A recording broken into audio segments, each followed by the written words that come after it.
जोर से आज का होना सही है। हाँ बोलिए, शुरू कीजिए समय।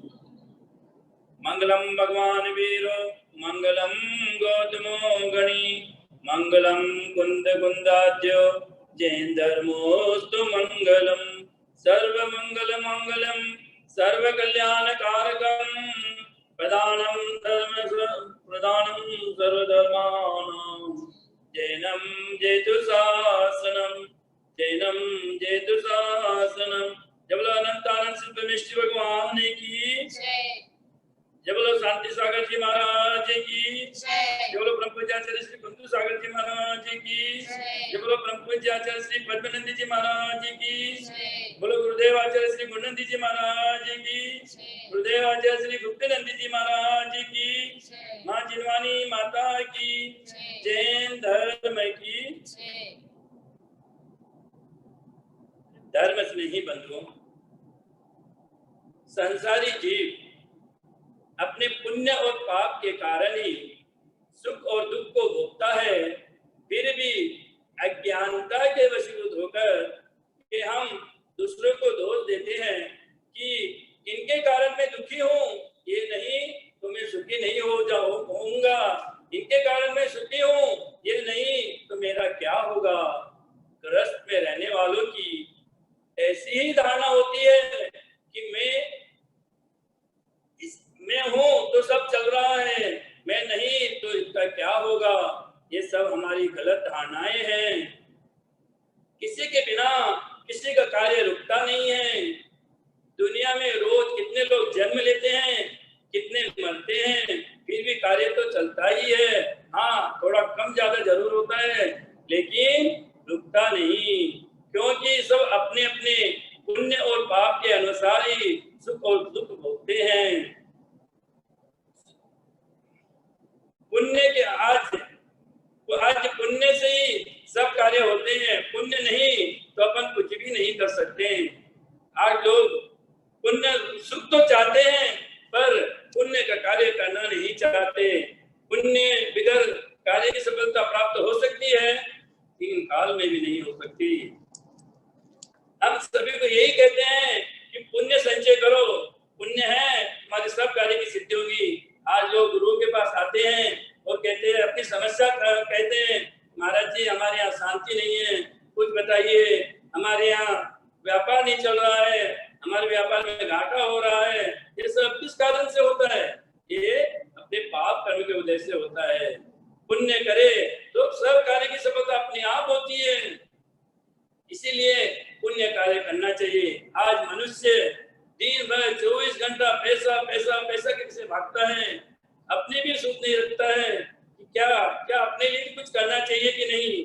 अपने लिए भी कुछ करना चाहिए। यदि अपने पुण्य है तो सब अपने कार्य आप पुरुषार्थ तो बहुत लोग करते हैं, पर सब लक्ष्य को प्राप्त कर पाते हैं क्या? नहीं। जब उनका पुण्य रहा तभी वह अपनी लक्ष्मी को प्राप्त कर सकते हैं। आज कई लोग देखो पढ़ाई करके घर में बैठे हैं, सर्विस नहीं मिल रही, नौकरी नहीं मिल रही, सब इंजीनियर है, सीए है, अपने और भी डिग्रियां लेके बैठे हैं, पर सर्विस प्राप्त नहीं हो रही। क्यों नहीं हो रही? क्योंकि उनका पुण्य नहीं है। शुरू में पुण्य रहता है, उस समय तो सब कार्य हो जाता है। जब पुण्य का क्षय होता है फिर परेशानी आना शुरू हो जाती है। इसीलिए शुरू से अपन पुण्य चालू करें तो 20-22 वर्ष की उम्र तक अपना इतना पुण्य संचय हो जाता है कि आगे अपन को कुछ देखने की आवश्यकता नहीं पड़ती है। आगे सब कार्य ऑटोमेटिक आगे चलते रहते हैं। इसीलिए हम तो यही कहते हैं कि पुण्य संचय करो। आज मनुष्य अपने बारे में सोचता ही नहीं है। ये मनुष्य भाव मिला है, बड़े मुश्किल से बड़े पुरुषार्थ किया है तो मनुष्य पर्याय हमें प्राप्त हुई है। इसे हम यूं ही वो देते हैं। जिस प्रकार संसार तो सभी प्राणी करते हैं, तीन प्राणी भी करते हैं और मनुष्य भी करते हैं। अपने में और उनमें क्या फर्क है? वो तीन प्राणी भी संसार करते हैं, बच्चों को जन्म देते हैं, बड़े करते हैं और उनका निर्वाह करते हैं। वैसे ही मनुष्य भी अपने जीवन निर्वाह करते हैं। उनमें और अपने में फर्क क्या रहा? आज मनुष्य वह मिला है, सद्बुद्धि है, विवेक है, जिससे अपन अच्छे कार्य कर सकते हैं। फिर भी सब लोगों के पास आज समय नहीं है। महाराज जी बोलते हैं भैया थोड़ा पुण्य करो, तो महाराज जी बोलते हैं कि हमारे पास समय नहीं है, हम क्या करें, समय नहीं है तो पुण्य नहीं है तो तुम्हारा कार्य की सिद्धि कैसे होगी। हर कार्य के लिए पुण्य चाहिए, इसीलिए हम अपने दूसरे संसार के लिए तो पूरा जीवन समर्पण कर देते हैं। दिन भर रात दिन 24 घंटे अपन संसार के लिए करते हैं, स्वयं के लिए अपन क्या करते हैं, कुछ भी नहीं करते हैं। तो विचार करना चाहिए, जिसलिए अपन जिनके लिए कर रहे हैं वो क्या आपके साथ जाएंगे, कोई भी साथ जाने वाला नहीं है। न तुम्हारा पुत्र, न तुम्हारी बीवी, न तुम्हारे बच्चे, न परिवार के कोई साथ जाएंगे क्या, कोई भी साथ नहीं जाने वाले। जाने वाला क्या है आपके साथ में, पुण्य और पाप, ये अपन साथ में लेके जाएंगे, उसके सिवा और कुछ भी नहीं ले जा सकते हैं। इसलिए अपने लिए भी ऐसी पॉलिसी बनाना चाहिए। अपन अपने पॉलिसी बनाते हैं, किसके लिए बनाते हैं, दूसरों के लिए बनाते हैं, अपने लिए स्वयं के लिए नहीं बनाते हैं। तो अभी क्या करना है, अपन को स्वयं के लिए पॉलिसी बनाना, अपनी लाइफ इंश्योरेंस बनाना है, जिससे इस भाव में तो सुख प्राप्त होगा ही होगा, और अगले पर्याय में जहां जाएंगे वहां भी सुख मिलेगा, शांति रहेगी। तो इसलिए अपन को क्या करना चाहिए, पुण्य को बढ़ाना चाहिए, जिससे अपना जीवन सार्थक हो। इसी में एक दृष्टांत के माध्यम से आपको समझाने का प्रयत्न करता हूं। श्री कृष्ण और अर्जुन सैर करने निकलते हैं। चलते चलते रास्ते में उन्हें एक ब्राह्मण दिखता है, तो बहुत गरीब होता है, खाने की भी परिस्थिति नहीं रहती है। तो ऐसी परिस्थिति देखकर अर्जुन के मन में दया आती है, विचार करता है मेरे पास तो बहुत संपत्ति है, थोड़ा सा मैं उसको दे दूंगा तो मेरा क्या होने वाला है, कोई फर्क नहीं पड़ेगा। तो उससे ब्राह्मण को बुलाकर एक उसके हाथ में सोने की थैली है, अपने एक थैली रहती है, उसमें सोने के सिक्के रहते हैं, वो थैली वो ब्राह्मण को देता है, दे के और उससे कहता है इससे अपना जीवन निर्वाह करो। ब्राह्मण सोने की थैली को प्राप्त करके बहुत खुशी होता है, बहुत इतनी खुशी होती है उसकी कि क्या क्या किया जाए। यदि आपका एकदम समझो कोई 5-10 लाख की लॉटरी लग जाए तो आप लोग क्या करोगे, क्या विचार आएंगे आपके मन में, आपके मन में यही विचार आएगा कि मैं गाड़ी ले लूं, बंगला बना लूं, गहने सोना चांदी खरीद लूं, अच्छे अच्छे प्रकार होटल में रहकर खाना खाऊं, ये ऐसे विचार आने वाले हैं।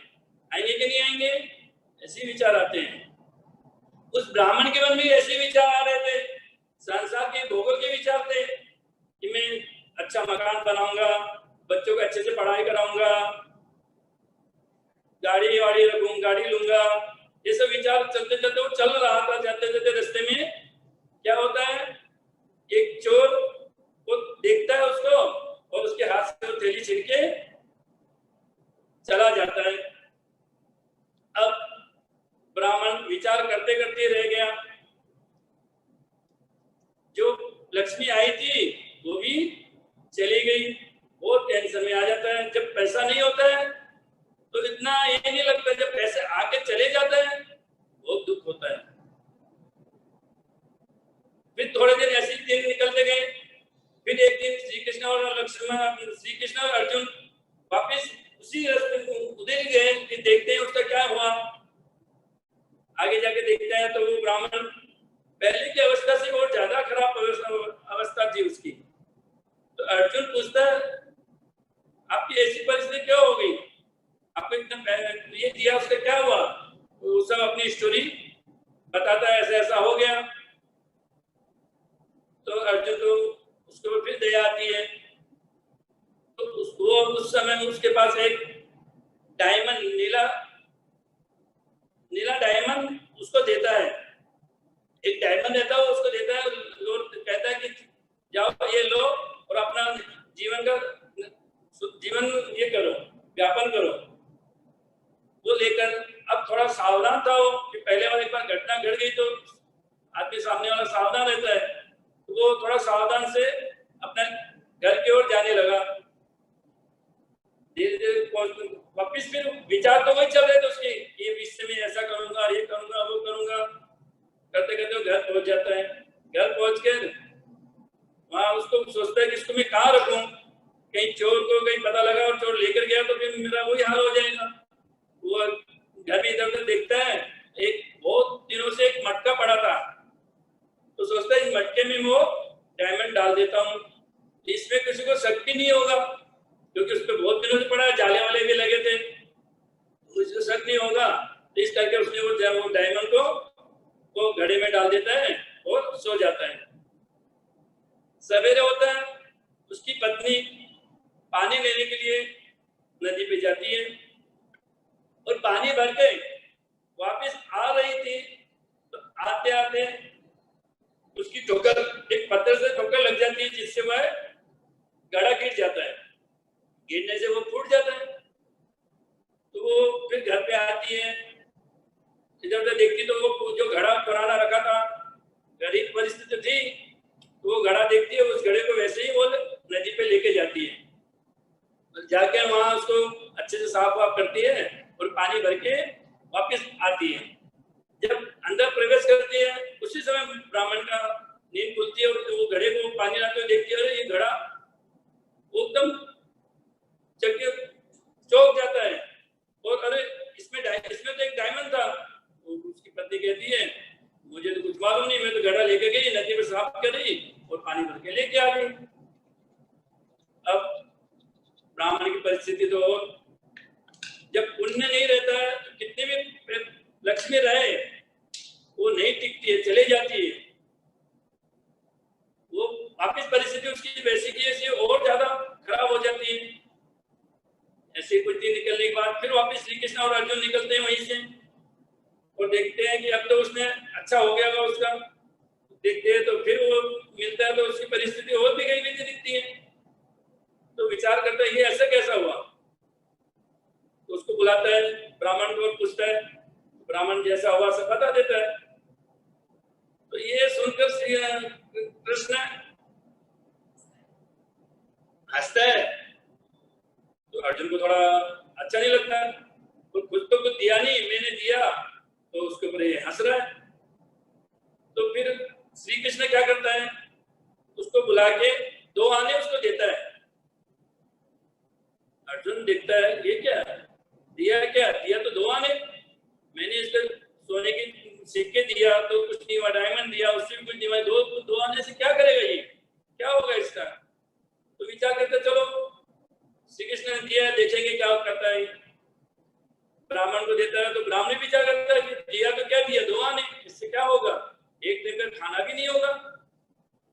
तो विचार करता है, करते करते वो जा रहा था तो जाते जाते एक नदी मिलती है, नदी के पास एक मछुआरा मच्छी पकड़ रहा था। उसको देखकर मन में विचार आता है क्यों ना 2 आने से मैं एक मच्छी को खरीद लूं और उसको जीवन दान दे दूं। तो ये विचार करके वो उसके मछुआरे के पास जाता है और उसे 2 आना देकर एक मछली ले लेता है। एक उसके पास बर्तन रहता है, कटोरा, छोटा बर्तन रहता है, तो उसमें डलवा देता है, बोले इसमें डाल दो, उसमें डाल देता है और सोचता है कि मैं यही छोड़ूंगा तो फिर पकड़ लेगा, तो थोड़ा आगे जाके छोड़ दूंगा करके ऐसा विचार करके थोड़ा आगे निकलता है। आगे निकलता छोटे से पात्र था, वो छोटे पात्र वो मछली का क्या घबराहट होने लगती है उसको। घबराहट होने से क्या उसको वोमिटिंग हो जाती है, वोमिटिंग हो जाती है। आगे जाके वो मछली, ब्राह्मण क्या करता है, मछली को निकालने को जैसे हाथ डाल के छोड़ना चाहता है, मछली को छोड़ता है और कटोरे में देखता है तो उसको वो डायमंड मिल जाता है। तो इतना खुश हो जाता है वो, इतनी खुशी हो जाती है कि उसका कहना ये नहीं, वो जोर जोर से बोलना मिल गया मिल गया मिल गया चिल्लाता है। वहीं पे वो चोर भी खड़ा था। जो चोर समझता है ये तो इसने मेरे को पहचान लिया, तो वो चोर घबरा जाता है, इसने पहचान लिया, ये राजा के जहाँ शिकायत करेगा तो मेरे को सजा हो जाएगी। तो घबरा के वो ब्राह्मण के पास जाता है, चुप हो जा बोले, बोल मैं तेरे सिक्के सोने के मैं वापस करता हूँ। वो सुन के वो ब्राह्मण तो खुश हो जाता है, वो सिक्का ब्राह्मण को लाकर दे देता है। ब्राह्मण खुशी खुशी अपने घर जाता है और अपना परिवार का निवारण करता है, अच्छा मकान बना लेता है, सब संपत्ति सब अच्छी हो जाती है, गाड़ी वाड़ी सब आ जाती है। अब कुछ दिनों बाद वापस श्री कृष्ण और लक्ष्मण वापस वहां से भी आते हैं घूमते हुए। तो अर्जुन वहां देखता है वो झोपड़ी उसकी नहीं दिखती है। अरे इसकी झोपड़ी कहाँ गई करके ऐसा विचार करते हैं। वहां तो एक मकान बना था अच्छा, तो सोचता है ये किसी का दूसरे का है और कहीं दूसरी के चले गया हो, तो करके वापस देख थोड़ा वहां पास में जाके वापस आने लगता है। तो इतने में वो ब्राह्मण उसको देख लेता है। देखने से उसको बुलाता है, आइए आइए आइए करके। वो देखता है अरे तो ब्राह्मण इतना बड़ा कैसे हो गया। तो सब पूरी कहानी बताता है कि ऐसा ऐसा किया, ऐसा ऐसा किया है। तो कहने का तात्पर्य यही है कि पुण्य, यदि पुण्य रहा तो सब कुछ, कोई भी संपत्ति भी वापस आ जाती है। आप मट्टी में भी हाथ डालो तो सोना मिलता है। तो कहने का तात्पर्य यही है कि पुण्य बढ़ाओ, बस पुण्य रहा तुम्हारा हर कार्य में सफलता मिलेगी। आज आचार्य श्री गुप्तीनंद जी महाराज कितना पुरुषार्थ कर रहे हो, आप लोगों को पुण्य बढ़ाने के लिए कितना पुरुषार्थ कर रहे हो। घर में बैठे बैठे आप लोगों को पूरी सुविधा मिल रही है। घर में देखे अभिषेक, पूजा, विधान, प्रवचन, सानिध्य सब उनसे प्राप्त हो रहे हैं। आप लोगों को कितना उपकार है आपके ऊपर, समझो उनका कितना उपकार है आप लोगों पे। हमारा भी, हम भी दीक्षा के पहले जब धर्म तीर्थ में गए थे उनका आशीर्वाद लेने, उनका इतना वात्सल्य मिला कि बहुत अच्छा है आपने निर्णय लिया। हमने बोला महाराज जी दीक्षा दीक्षा ले रहा हूँ। महाराज जी बहुत खुश हुए कि बहुत अच्छी बात है भाई, मार्ग में आगे बढ़ो, हमारा पूरा आशीर्वाद है। और आचार्य गुरुनंद जी महाराज जी का पद भी है, वो आपको वो पद मिले और अपना संघ का अच्छे से संचालन करो, ऐसा उन्हें आशीर्वाद दिया। उनका आशीर्वाद कि ऐसा हुआ कि हमको दीक्षा मिली और तुरंत आचार्य पद भी मिल गया। तो गुरु का आशीष रहा तो क्या नहीं होता, फूटी किस्मत भी खुल जाती है। तो ऐसा गुरु का उपकार है हमारे ऊपर। गुप्तीनंद महाराज हमारे गुरु महाराज के साथ ही दीक्षा हुई, उनकी भी एक ही स्टेज पर दीक्षा हुई। पहले गुरुनंद महाराज जी की हुई, फिर गुप्तीनंद महाराज जी की, दोनों की एक स्टेज पे दीक्षा हुई है। उनका इतना वात्सल्य, कभी भी कुछ भी रहे तो हमें प्रोत्साहन करते रहते हैं, ऐसे करो, ऐसा करो, ऐसा करो। उनका बहुत वात्सल्य है। और यहाँ पर आचार्य मुनिश्री चंद्रगुप्त सहस्रगुप्त भी हमारे पास में इधर में ही रहते, वो भी, उनका भी कितना ही वात्सल्य हम लोग पे है। वो भी कार्य हम करते हैं तो आपस में सलाह करके करते हैं, पूछते रहते हैं। बस ऐसे ही वात्सल्य हम लोगों को बना रहे। जूम चैनल पर जो इतने लोग देख रहे हैं वो भी अपने पुण्य को बढ़ाएं, पुण्य से सब कार्य हो, यही हम सबको आशीर्वाद देते हैं। बहुत बहुत आशीर्वाद। जब लोग गुप्तीनंद जी महाराज की त्रिभक्तिपुरा नमोस्तु महाराज जी, नमोस्तु नमोस्तु नमोस्तु। हाँ स्वामी जी,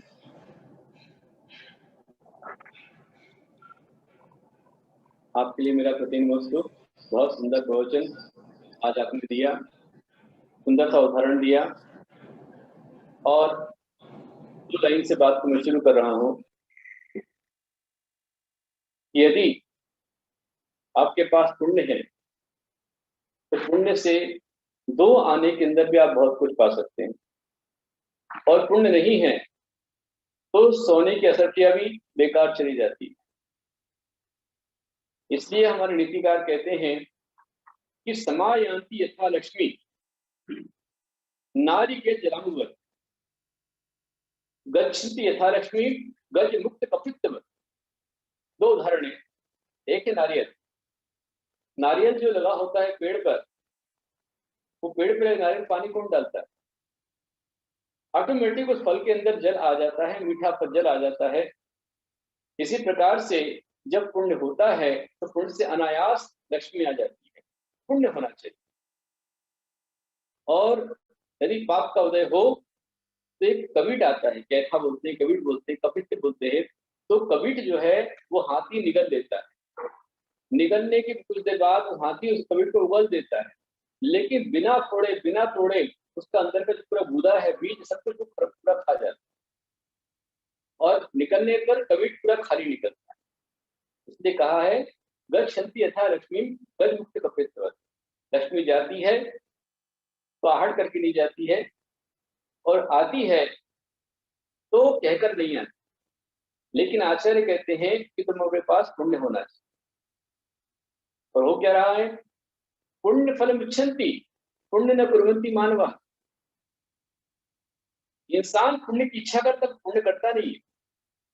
और पाप फलम इच्छन्ति, पाप को पुण्य, लेकिन पाप को कुर्वन्ति यत्न था, यत्न से पाप करता है, पुण्य नहीं करता है। आपको मौका मिला है पुण्य कमाने का। रोज सुबह आप बैठ करके यहाँ पर आराधना कर रहे हैं, सुबह सुबह से लगभग 7:15 से 7:20 से डिवाइस खुल जाती है, भगवान का अभिषेक शुरू हो जाता है। जो हर एक अभिषेक है, ये अभिषेक पुण्य क्रिया है। आप जल से भगवान का अभिषेक करते हो, इससे अपनी आत्मा का प्रक्षरण आप करते हो। जल से भगवान का अभिषेक करोगे, तुम्हारे जीवन में जल की कमी नहीं पड़ेगी, तुम्हारा जल कम नहीं होगा। आप इच्छा से भगवान का अभिषेक करेंगे तो ये पुण्य आपको जीवन में मिठास देगा, शुगर नहीं होगी, डायबिटीज आपको नहीं होगी, आप सुखी रहेंगे, आपके संबंध मधुर मीठे रहेंगे। संबंध को मधुर बनाने के लिए, परस्पर की क्लेश को मिटाने के लिए शुगर का, शक्कर का अभिषेक बहुत काम का है। का अभिषेक, घी से अभिषेक आप करेंगे तो घी का, दूध का सार घी होता है, और इसी प्रकार से दूध का सार जो घी है उसका आप अभिषेक करते हैं तो आपके धीर बुद्धि बढ़ती है, बल बढ़ता है। दूध से भगवान का अभिषेक करते हैं, दूध के सफल हो जाता है, सफेद होता है, धवल होता है, परिणाम भी धवल हो सकते हैं। दही का अभिषेक मूर्ति में चमक लाता है, आपकी आत्मा का तेज बढ़ता है। सर्वौषधि अभिषेक ये पुण्य है, विशेष पुण्य क्रिया से अभिषेक करने से आपके संपूर्ण रोग का नाश होता है और निरामय जीवन की प्राप्ति होती है। तो एक अभिषेक बहुत कल्याणकारी है।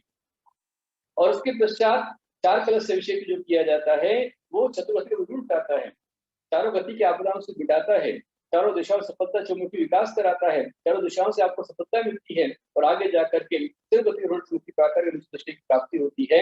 ऐसा महान फल चित्रकूट का होता है। फिर इसके पश्चात आता है भगवान के अभिषेक के अंदर चंदन। चंदन आपने चढ़ाया, भगवान का अभिषेक किया तो संसार ताप मिटता है और देह में सुवास आती है।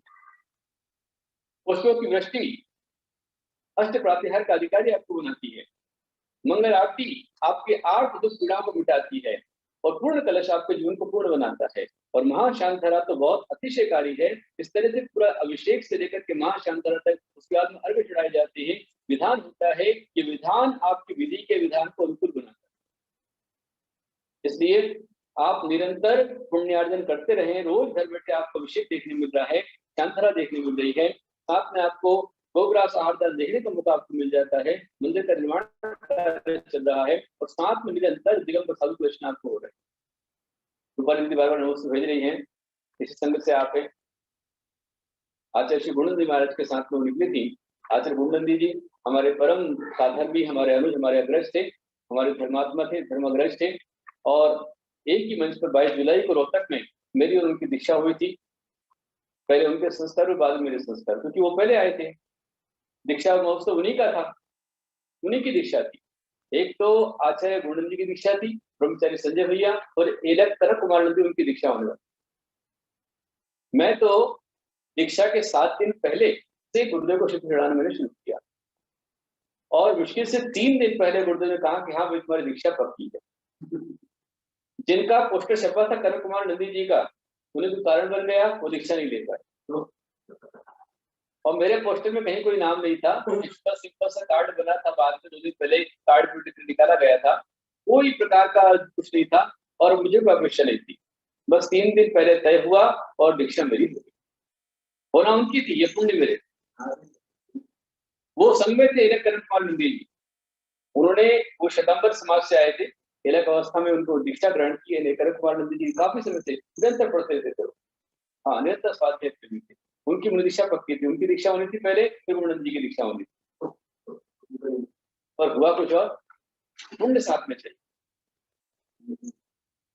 तो ये पुण्य जो है, अब 22 जुलाई को दीक्षा दिवस आ रहा है।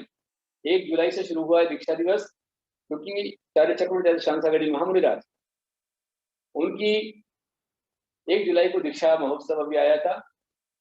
अभी आचार्य गुण नंदी जी, उनका समाधि मरण हो चुका है, ये हमारे बीच में नहीं है। लगभग सन 2000 के आसपास शायद जो है असाता वेदनी कर्म ने अपना पराक्रम दिखाना शुरू किया, और असाता वेदनी कर्म अपनी असता दिखा रहा था, लेकिन हमारे आचार्य गुण नदी जी आचार्य जी ने अपनी क्षमता नहीं छोड़ी, साता को नहीं छोड़ा।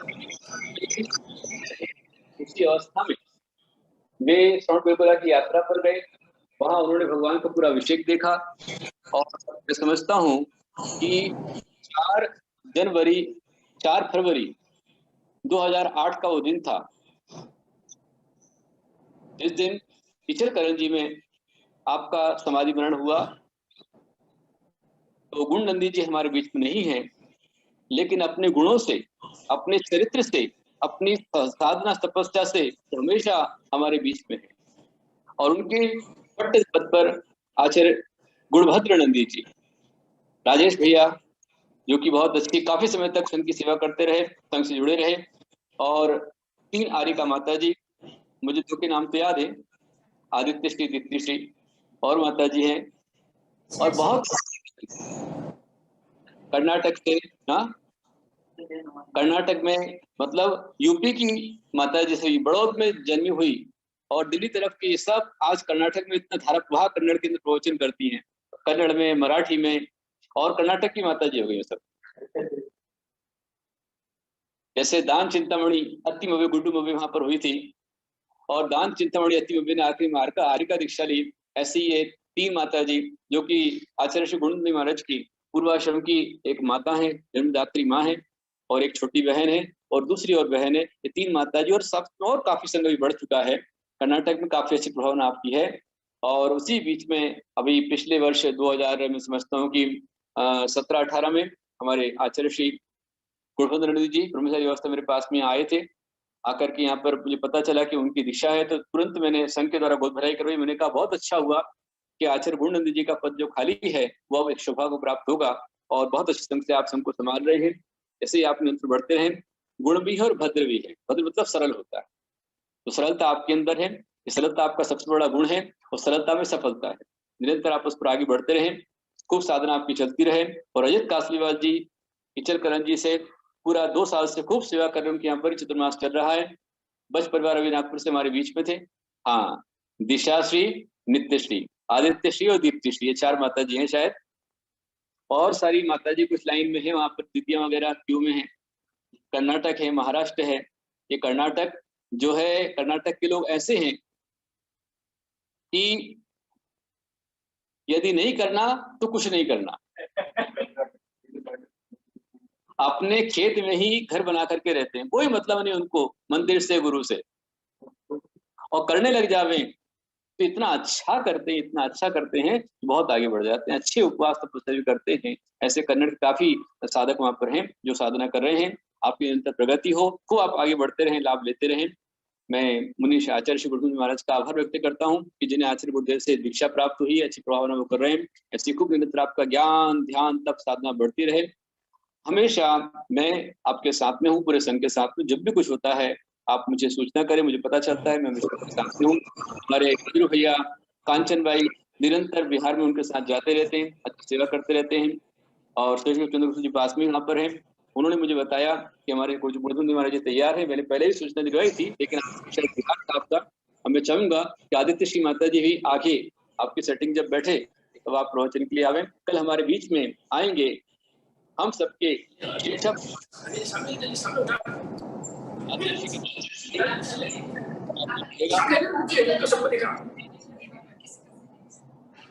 जो होस्ट कर रहे हैं थोड़ा कंट्रोल करें। तो कल हमारे बीच में होंगे आचार्य श्री कृष्ण गुरुदेव, उनका मंगल आगमन रहेगा। और साथ में श्रेयांसनाथ भगवान की प्रश्नोत्तरी कल होगी। डॉक्टर स्फूर्ति चक्रवर्ती परिवार के द्वारा उसका पुण्यार्जन किया गया है, पुरस्कार दिए जाएंगे। फर्स्ट सेकंड थर्ड पुरस्कार निकाला जाएगा। आप सभी एग्जाम देने को तैयार रहें। लिंक आपको सबको आ जाएगी। साथ में जो विशेष करके शिविर हमारा हुआ है, उस शिविर के अंदर जिन जिन्हें पढ़ाया है उसमें से कल कुछ साधुओं के एग्जाम कल हो सकते हैं, वो भी आपको लिंक मिल जाएगी, उससे आप सभी लाभ प्राप्त करें और